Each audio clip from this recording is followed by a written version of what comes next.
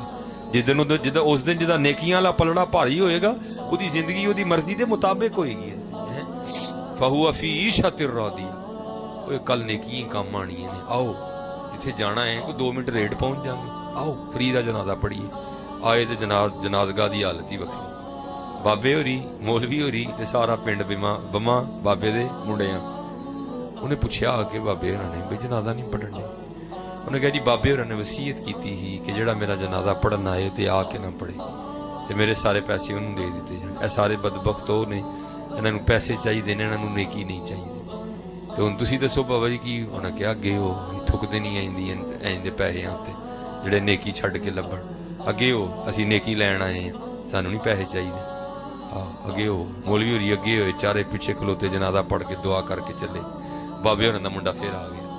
جناب بابا جی نے 2 وصیتاں لکھیاں، پہلی کیا سی کہ جنازے تو پہلے پڑھنی ہے تو پڑھ کتی ہے، ہن بس تسی جاؤ ہی پیسے ونڈن لگے ہیں۔ دوجی انہوں نے کیا سی کہ ادو پڑھنی جی تو جنازہ ہو جائے، تو ان کو کہ جنازہ تسی پڑھیا ہے تو دوسری وصیت ہن تسی پڑھ لو کہ کی ابا جی نے۔ تو مولانا روم فرماتے ہیں کہ جب دوسری وصیت پڑھی گئی تو اس میں لکھا کیا تھا، میری پہلی وصیت منسوخ، میرے سارے پیسے ان کو دیے جائیں جنہوں نے جنازہ پڑھا ہے۔ مولانا روم فرماتے ہیں دنیا دارا تیرے نال بھی انج ہی ہونا ہے۔